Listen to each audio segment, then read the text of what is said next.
할렐루야, 3월 5일 금요일입니다. 마태복음 20장 17절부터 34절까지 말씀을 먼저 읽겠습니다.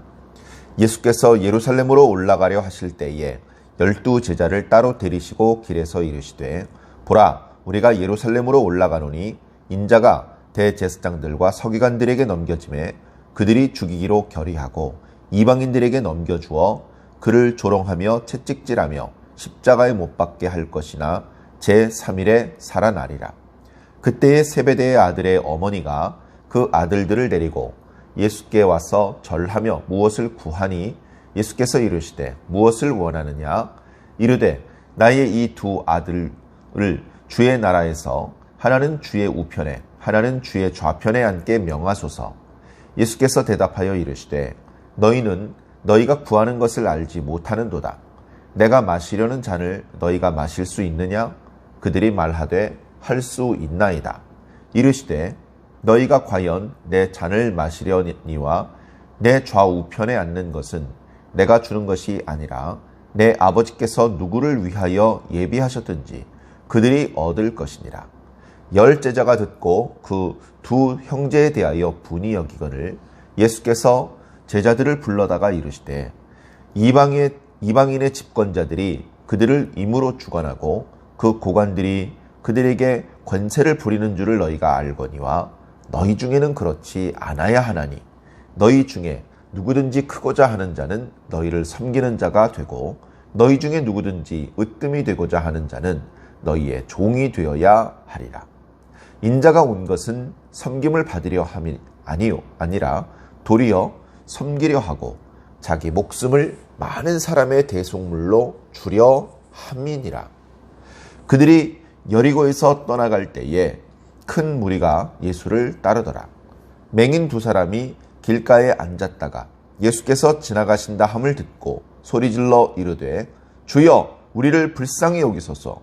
다윗의 자손이여 하니 무리가 꾸짖어 잠잠하라 하되 더욱 소리질러 이르되 주여 우리를 불쌍히 여기소서. 다윗의 자손이여 하는지라.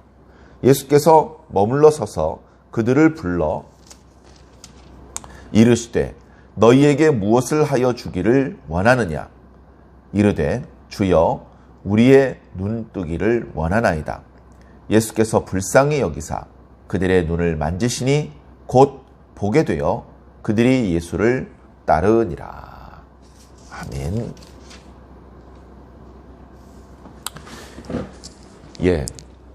예수님의 발걸음은 중단 없이 예루살렘을 향해서 가고 계십니다. 예수님께서 예루살렘에 가시려는 이유는 이제 드디어 한 자리 차지하기 위해서 남루했던 옷을 벗어 던지고 아름다운 옷을 입기 위해서 그렇게 가신 것이 아니고요. 예수님께서는 자신이 예루살렘에 왜 가시는지, 거기 가면 어떤 일이 펼쳐질지 알고 계셨습니다. 물론 가자마자 죽는 건 아니에요. 가서 며칠 동안은 말씀을 전하기도 하고 병자를 고치기도 하고 또는 유대인 지도자들과 논쟁을 벌이기도 하죠. 그러나 그것은 잠시일 뿐 결국은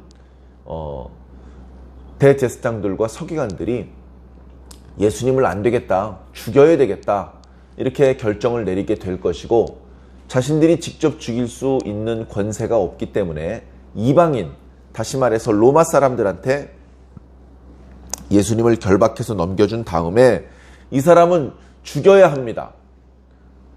우리가 스스로 죽일 수 있는 권세가 없으니 당신들이 이 자를 처형하시오. 그렇게 넘겨주어서 십자가형에 죽게 될 것이다. 심지어 제3일에 다시 살아날 것이다. 이런 것들을 미리 알고 계셨죠. 미리 알고 있다고 해서 이 십자가의 고난을 겪는 것을 아무렇지도 않게 생각할 수 있는 것은 아닙니다. 그 과정이 결코 쉽지 않습니다. 결코 그 고통이 가볍지 않고요. 막상 그것을 대할 때의 두려움, 또 어떤 공포심, 그런 것들은 우리와 똑같은 육체를 입고 계시고 우리와 성정이 동일하셨던 예수님께서도 느끼실 수밖에 없는 그런 두려움, 공포, 또 끔찍한 고통이었을 것입니다. 그러나 주님께서는 미리 알고 계셨기 때문에 그 일을 위해서 기도하셨습니다. 그 상황이 되었을 때 두려워하거나 물러서거나 하지 않고 본래 당신께서 이 땅에 오셨던 그 목적이 바로 저 십자가에서 아무 죄 없이 구원받아야 될 하나님의 백성들을 구속하고 그들과 하나님과의 관계를 회복하며 그들의 죄가 용서되는, 우리가 레위기 말씀 묵상을 통해서 그동안 여러 차례 반복했던 것처럼 그때 레위기 말씀 묵상할 때는 너무나 재미도 없었고 뭐 이렇게 비슷비슷한 말씀들이 계속 반복되나 싶었던 바로 그 사건, 번제, 속죄제, 그리고 화목제의 모든 제사가 요구하는 것들을 예수님께서 만족해 하셨죠. 구약의 이스라엘 백성들이 사용했던 제물들은 나름대로 흠없고 가장 좋은 것들을 선택했겠지만 그러나 그 제물의 효력은 1년을 넘기지 못했으며 그리고 그 제사를 진행하는 제사장은 그 자신도 죄가 있기 때문에 먼저 자기 자신의 죄를 먼저 용서받아야 되는 연약한 그릇일 뿐이었습니다. 그러나 예수 그리스도께서 드리게 될 이 속죄제와 번제와 화목제는 그 제사장 자신이 죄가 없었기 때문에 하나님 앞에 먼저 자신의 죄를 용서받기 위한 제사를 드릴 필요가 없는 가장 온전한 제사장이셨고 그분께서 사용하신 제물은 당신의 몸, 하나밖에 없는 하나님의 독생자의 그 육체, 죄가 없는 가장 온전한 제물을 하나님 앞에 사용하여 드렸던 것입니다. 신용만 한 것이 아니고 실질적으로 예수님의 몸이 각이 떠졌고 번제를 드릴 때 그 번제물이 잘 타게 하기 위해서 토막을 내거나 칼로 그 몸을 점이죠. 예수님께서는 그렇게 번제물이 점여지는 것과 같이 무수한 채찍질로 예수님의 몸이 번제물로 그렇게 준비되셨던 것입니다. 그리고 속죄제를 드릴 때 그 기름과 피를 제단에서 태우고 쏟지만 그 고기와 가죽은 영문 밖에서 불태웠던 것처럼 예수님께서는 영문 밖으로 끌려나가서 거기서 십자가를 지셨던 것이죠. 구약의 모든 제사의 예법과 그 절차가 예수님 안에서 성취가 되었던 것입니다. 이제 더 이상 우리는 구약에 명시해 주셨던 그런 방법의 그런 형태의 제사를 드릴 필요가 없습니다. 왜냐? 예수님께서 완전한 제사를 이미 드렸기 때문에 그런 것이죠. 자, 오늘 말씀에 예수님께서는 그것을 미리 아셨다고 하셨습니다. 예수님의 모습은 매우 약한 모습입니다. 사실은 흠모할 만한 모양도 없고 나이가 많은 것도 아니고 경험이 많은 것도 아니고 그저 아무 능력이 없을 것 같은 연약한 존재인데 대화를 나누어 보면 막힘이 없고 기도하며 그 병자들을 고치고 귀신 들린 자의 귀신을 쫓아내실 때 보면 세상에서 이보다 더 강한 사람이 없는 그런 모습을 보이곤 해서 심지어 가까이 있던 제자들조차 자주 놀라게 되는 그런 주님이셨습니다. 그런데 그 주님의 강력함은 어디서 오는 것일까? 바로 기도에서 오는 것이고 바로 자신이 누구인지 자신이 무슨 일을 해야 되는 사람인지 정확히 알고 있었기 때문이다. 그런 생각을 오늘 말씀을 읽으면서 해봤습니다. 우리는 우리의 사명을 정확히 알고 있습니까? 우리는 우리의 앞길에 어떤 일이 펼쳐질지 알고 있습니까? 우리는 그 일들을 위해서 예수님처럼 충분히 날마다 기도하고 있습니까? 어떻게 보면 그렇게 하지 못하기 때문에 우리는 제법 많이 아는 것 같으면서도 제법 경험이 쌓였고 제법 나이를 먹은 것 같으면서도 여전히 어린아이 같고 여전히 모르고 여전히 당황하고 여전히 실수하고 그런 연약한 모습을 지니고 사는지도 모릅니다.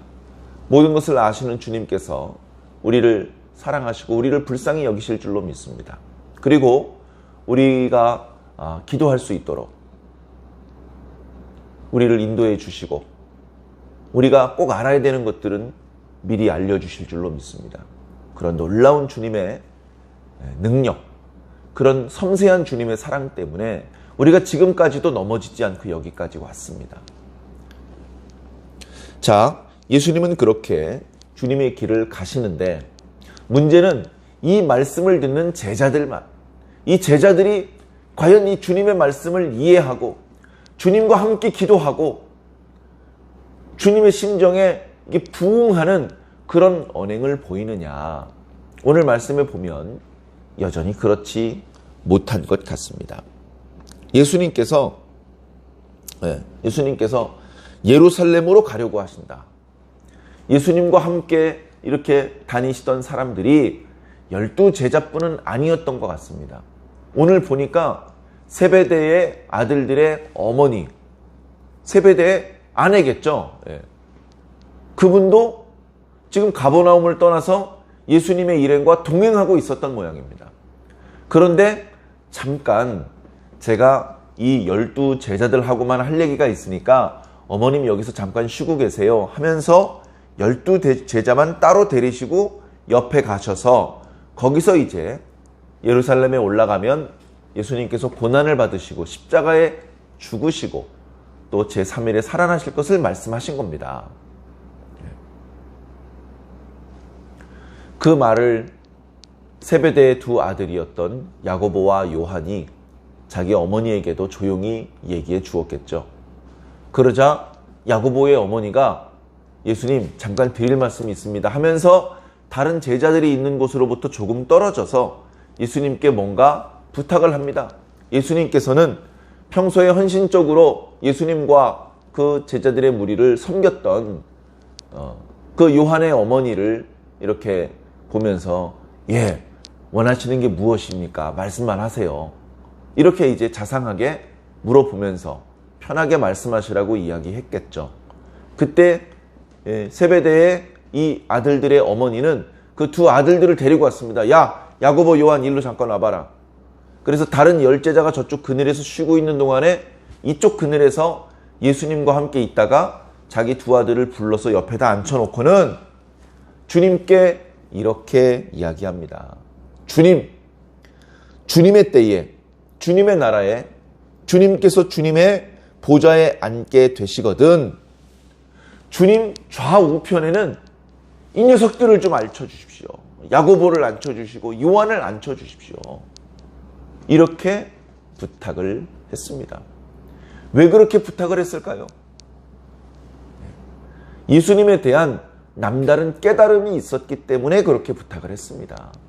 예수님의 말들을 허무맹랑하게 듣고 예수님께서 당신의 보좌에 앉게 될 것이다. 왕권을 가지고 돌아올 것이다. 뭐 이런 말을 웃기고 있네. 이렇게 듣고 있었다면 이런 부탁을 하지 않았겠죠. 지금은 경험이 없고 나이가 어리고 세상의 인정을 받지 못하고 지금은 약한 또 복장도 남루한 그런 모습이지만 그러나 당신 속에는 놀라운 하나님의 능력이 활동하는 것을 내가 분명히 보았습니다. 지금은 때를 만나지 못해서 이런 애처로운 모습을 하고 있지만 머지않아 당신의 때가 올 거라고 나는 분명히 믿습니다. 당신은 충분히 왕이 되실 수 있습니다. 당신은 충분히 지금 이 유대인들의 지도자가 하지 못하는 정치적인 독립, 종교적인 부흥, 경제적인 풍요를 가져올 수 있는 분이라는 것을 분명히 믿는데 그때가 되면 여기 다른 제자들도 있지만 저분들도 다 훌륭한 사람들이시지만 그래도 제 아들 2명을 좀 더 이쁘게 여겨주셔서 당신 오른편과 왼편에 앉혀주시기를 부탁드립니다. 나이도 많으신 분이 무릎을 꿇고 주님 앞에 간절하게 부탁을 합니다. 주님께서 그 마음을 모르시는 게 아니죠. 아니니까 에이 믿음이 작은 것들아 이렇게 막 야단치고 그러지 않으시고요. 네. 그러나 마냥 칭찬만 해줄 수는 없죠. 그렇게 예수님께 부탁을 하는 것은 예수님께 대한 믿음, 예수님이 어떤 분이신지 깨달았기 때문에 그렇게 하는 것이기는 하지만 그 깨달음은 반쪽짜리 깨달음이었습니다. 그들이 바라는 것은 그때 당시 유대인들이 가지고 있었던 메시아에 대한 이상과 다르지 않습니다. 메시아가 온다. 메시아가 오면 우리 이스라엘을 정치적으로 독립시키실 것이고 경제적으로 풍요하게 하실 것이다. 그런 기대를 가지고 있었던 유대인들의 기대와 다르지 않고 그리고 그저 개인적으로 더 높은 자리에 앉으려는 야망의 표현일 뿐이었습니다. 당신이 왕이 될 것으로 믿으니 우리 아들들을 고관으로 임명해 주십시오. 뭐 그런 얘기잖아요. 그러니까 예수님께서 답답하시니까 너희가 구하는 것이 무엇인지 너희는 모르고 있구나 라고 말씀하시는 겁니다. 사랑하는 성도 여러분, 어쩌면 저와 여러분들도요. 뭔가 예수님을 믿기 때문에 하나님을 믿기 때문에 뭔가 기도도 하고 뭔가 간절히 바라고 그러니까 교회 오고 그러니까 이 영상을 듣는 거 아닙니까? 그런데 어쩌면 우리가 기도하는 것도 주님의 관점에서 볼 때에 잘못 기도하는 부분이 있을 수 있습니다. 주님의 관점에서 볼 때에 네가 뭔가 구하긴 구하는데 네가 구하는 것이 뭔지 너도 모르고 기도하고 있구나. 예수님은 그렇게 기도하지 않으십니다. 예수님은 당신께서 기도하는 것이, 간구하는 것이 어떤 내용인지 정확히 알고 기도하시는 겁니다. 그것이 예수님의 강점이시죠. 우리는 그 예수님의 강점을 본받아야 됩니다. 우리도 주님처럼 기도할 수 있었으면 참 좋겠습니다. 성령님께서 우리를 더 강하게 도와주시기를 간절히 소원합니다. 여러분, 기도해야 됩니다. 우리가 잘못된 것을 기도할지라도 우리를 야단치지 않으시고 불쌍히 여기시고 올바른 기도를 할 수 있도록 인도해 주실 것입니다. 잘못된 기도하면 안 된대. 조심스러워서 어디 기도할 수 있겠나? 그러면서 기도를 안 하는 것보다는 열심히 기도를 하십시오. 기도를 하는 과정에서 주님께서 우리를 만져주시고 우리의 기도가 올바른 모양으로 나아갈 수 있는 것입니다. 예수님께서 말씀하셨습니다. 내가 마시는 잔을 너희가 마실 수 있겠느냐? 그랬더니 세베대의 아들들 야고보와 요한이 얼른 예, 할 수 있습니다. 이렇게 대답합니다. 뭘 못하겠습니까? 자신들의 야망을 얻을 수 있다면 그 까짓 거 좀 도수가 높은 술인가요? 마시죠. 눈 딱 감고. 예수님께서 마시는 잔은 고난의 잔이고 죽음의 잔이거든요. 과연 그 말대로 야고보와 요한은 주님을 위해서 죽게 됩니다. 12 제자가 다 주님을 위해서 순교하는데요. 그 첫 번째가 야고보입니다. 야고보가 가장 먼저 죽어요. 별로 주님을 위해서 전도를 하고 헌신을 하지도 못해보고 가장 먼저 야고보가 죽임을 당합니다. 그리고 가장 마지막에 순교하는 것이 요한입니다. 그렇게 주님께서 마셨던 그 잔을 사랑하는 두 제자도 결국은 마시게 되죠. 주님께서 말씀하십니다. 그래, 너희가 마실 거야. 마시게 되겠지. 참 고맙게 생각해. 기특하게 생각한다. 그러나 너희가 지금 구하는 그것은 내가 줄 수 있는 게 아니다. 내가 왕이 되지만 내 좌우편에 앉는 자는 내가 임명하는 것이 아니고 내 아버지께서 그 자리에 앉게 될 사람으로 누구를 예정하셨든지 우리 아버지가 결정하시는 것이다. 그렇게 말씀하셨습니다. 아쉬움을 가득 안고 세베대의 아내였던 요한과 야고보의 어머니는 자리에서 물러났을 것입니다. 요한과 야고보도 뒤통수를 긁적거리며 다른 제자들이 있는 쪽으로 가려고 했겠죠. 그런데 돌아가는 상황을 눈치챈 나머지 10제자가 배신감을 느꼈죠.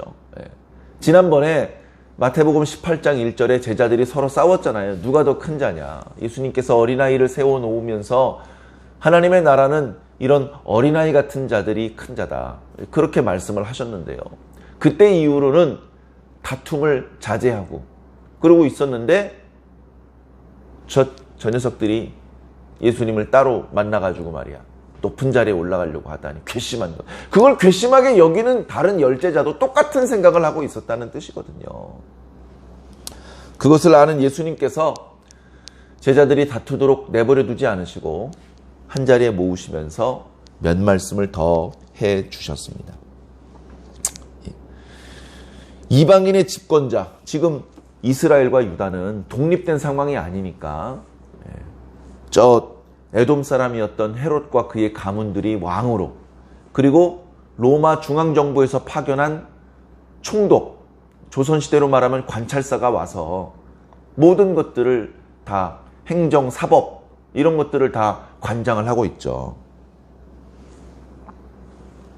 그런 이제 상황을 잘 알고 있기 때문에 설명을 하시는 겁니다. 이방인의 집권자들이 백성들을 지 마음대로 주관하고, 그리고 그 집권자 밑에서 똘마니 노릇하는, 그러나 백성들의 입장에서는 고관, 대작, 그런 고관들이 자기 백성들에게 권세를 부리는 걸 너희들이 알지? 그거 보기 좋더냐? 아니요. 그놈들은 그렇게 하지만 자기 백성들을 사랑할 줄 모르고 마음대로 권세를 부리고 괴롭히고 있지만 너희들은 절대로 그래서는 안 된다. 너희들은 절대로 그래서는 안 된다. 이미 예수님께서는 제자들에게 그렇게 말씀하셨습니다. 내가 왕권을 가지고 영광의 보좌에 앉게 될 때 너희들도 12 보좌에 앉아서 이스라엘 12지파를 심판할 것이다. 그때 그 심판하는 것은 최후의 심판을 말씀을 드리는 것이 아니고 다스리는 권세를 말씀드린다는 그런 설명을 드린 기억이 납니다. 그런데 그때 너희들이 다스리게 되는 그 다스림은 지금 저 이방인 집권자들처럼 하면 안 된다. 절대로. 그렇게 하는 게 아니다. 자, 어떻게 해야 되느냐면 너희 중에 누구든지 크고자 하는 자는 너희를 섬기는 자가 되어야 된다. 너희 중에 누구든지 으뜸이 되고자 하는 자는 종이 되어야 한다. 종이 돼야 돼요? 저 그럼 으뜸 안 할래요. 그럴 수가 없습니다. 그렇게 선택할 수 있는 게 아닙니다. 무조건 으뜸이 돼야 됩니다. 12보좌에 앉아서 이스라엘 12지파를 심판해야 됩니다. 그런데 종이 돼야 됩니다. 섬기는 자가 돼야 됩니다. 아이고, 그거 너무 힘들고 번거로운데요. 예수님도 하시잖아. 예수님께서 우리의 종이 되시고 예수님께서 우리를 섬겨주시기 번거롭고 귀찮게 생각하셔서 안 하시면 어떡할 뻔했어. 그럼 우리 다 죽는 겁니다. 그런데 주님께서 우리를 다 살리기 위해서 우리의 종이 되시고 우리를 섬겨주시며 심지어 자기 목숨을 우리의 대속물로 내놓는 것을 주저하지 않으시고 지금 예루살렘으로 가고 계시지 않습니까? 예수님이 하시지 않습니까? 예수님의 제자들이 당연히 그렇게 해야 되고요. 오늘 이 말씀을 읽고 듣고 있는 우리 모두가 그렇게 해야 됩니다. 그 누구도 없인 여겨서는 안 됩니다. 그 누구도 자기 밑에 있는 사람을 괴롭히고 권세를 부려서는 안 됩니다. 예수님과 똑같이는 못하더라도 예수님과 같은 모양을 갖추어야 될 줄로 믿습니다. 인자가 온 것은 섬김을 받으려 함이 아니라 도리어 섬기려 하고. 여러분, 섬김 받으려고 노력하지 마십시오. 섬김을 받지 못하게 되더라도 당황하거나 억울하게 생각할 필요가 없습니다. 예수님도 섬김을 못 받으셨는데요. 도리어 자기 목숨을 많은 사람의 대속물로 주려 함이라. 우리도 우리 주변에 있는 형제들, 이웃들을 사랑하고 그들을 위해서 섬기고 봉사할 수 있으면 그것으로 족하고 행복함으로 여길 수 있기를 부탁을 드립니다. 자, 이어지는 말씀에 예수님께서 예루살렘에 바짝 가까이 오셨습니다. 예. 여리고를 떠나실 때에, 그죠? 지금 여리고 떠나면 바로 예루살렘입니다. 왜냐하면 여리고는 예루살렘 바로 가까이 있는 성읍이거든요. 여리고는 정말 많은 것들을 생각나게 하는 성읍입니다. 예. 여호수아가 첫 번째로 정복했던 그런 성읍이기도 하고, 누가복음에서는 삭개오를 만났던 그런 자리이기도 합니다. 그런데 마태복음에서는 물론 삭개오에 대한 기록은 없고요. 그 여리고를 떠나서 예루살렘으로 가는 그 길목에 맹인 두 사람이 있었습니다. 마가복음에는 한 사람 바디메오라는 맹인이 있었다, 그렇게 기록하고 있는데 두 명이었나 봅니다. 그 두 명이, 이 맹인들이 불쌍해요. 병자들이 예수님께 가면 고침을 받을 수 있는데 맹인들은 예수님 있는 곳으로 가기가 어렵습니다. 그리고 당장 경제활동이 안 되니까 주로 구걸을 할 수밖에 없는데요. 자신이 구걸하는 자리를 마음대로 떠날 수가 없어요.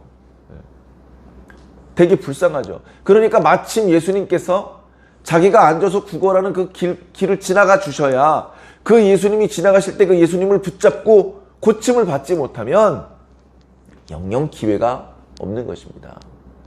그런데 예수님께서 여리고에 오셨고 마침 예루살렘으로 가는 길 지나가신다. 야, 우리가 앉아있는 여기를 지나가시는 거잖아 하면서 이때 예수님을 붙잡고 고침을 받지 않으면 안 된다 하는 마음으로 예수님을 부르기 시작합니다. 주여, 우리를 불쌍히 여기소서. 다윗의 자손이여. 다윗의 자손은 전통적으로 유대인들이 메시아를 부르는 그런 호칭이었습니다. 예수님께서 어느 편에 계신지 모르니까, 돈이 많고 권세가 많아서 누구를 심부름 보낼 수 있는 입장도 아니니까 스스로 목소리를 높입니다. 평소에는 그렇게 목소리를 높이지 않아요. 주변에 가까이 있는 사람들한테 미움을 당하면 구걸을 할 수가 없잖아요. 고분고분하게 조용히 구걸을 했겠죠. 그러나 이날은 구걸이고 뭐고 소리를 질러야 됩니다. 이 기회를 놓칠 수 없으니까. 사람들이 좀 조용히 좀 해봐라, 그렇게 억제시키는데도 그렇게 억누를수록 더 큰 소리로 주님을 부릅니다. 주님, 우리를 불쌍히 여겨 주시옵소서. 사랑하는 성도 여러분, 우리는 얼마나 주님께 간절하게 기도합니까? 모세오경을 보니까요, 모세가 하나님 앞에 기도할 때는요, 항상 부르짖어 기도했다라고 기록하고 있습니다. 간절히 창자가 끊어질 것처럼 하나님 앞에 기도할 때는 그렇게 기도해야 될 것 같습니다. 그냥 차분하게 기도할 수 있는 그런 소원은 그렇게 긴급한 것도 위급한 것도 아니질 않습니까? 조금 더 하나님 앞에 우리의 믿음을, 또 우리의 간절함을 보여드리시기를 바랍니다. 예수님께서 그 맹인들의 그 간절함을 아셨어요. 예수님께서 갈 길이 바쁘시지만 잠깐 멈춰 서셔서, 얘들아, 이제 그만 소리 질러도 된다. 내가 이렇게 왔다. 너희들이 뭘 원하느냐? 무엇을 원하길래 나를 그렇게 불렀느냐? 주님, 눈뜨기를 원합니다. 그래서 그 눈을 띄워주셨습니다. 그 눈을 뜨게 해주신 것은요, 억만금을 준 거나 마찬가지예요.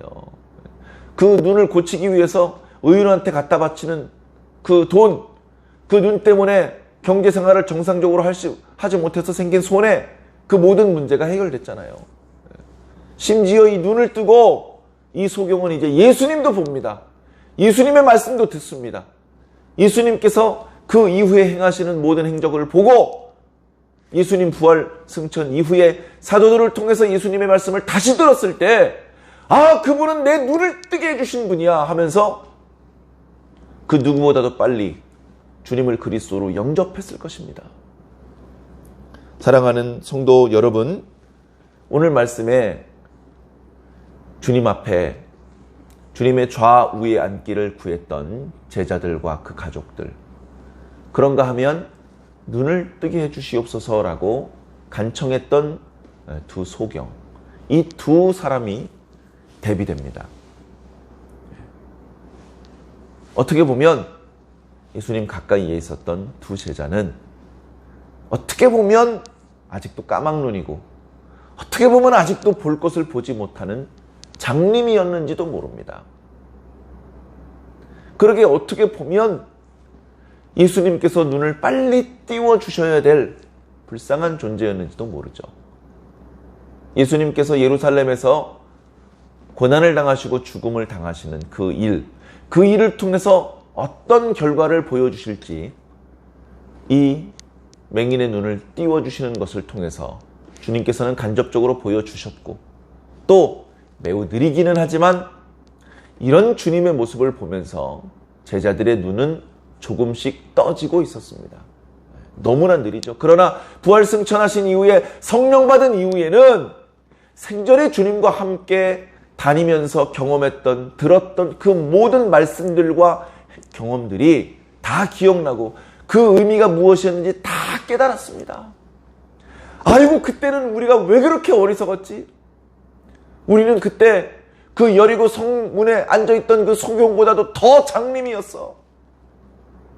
그러나 지금 이렇게 우리의 눈을 띄워주신 것은 주님의 은혜야. 주님께서 우리를 불쌍히 여기시고 사랑하시고 우리가 지금이라도 눈을 뜨고 모든 것들을 바르게 보고 분별하며 아직 그렇게 하지 못하는 사람들에게 이 복음을 전하라고 우리에게 이런 은혜를 베풀어 주셨어.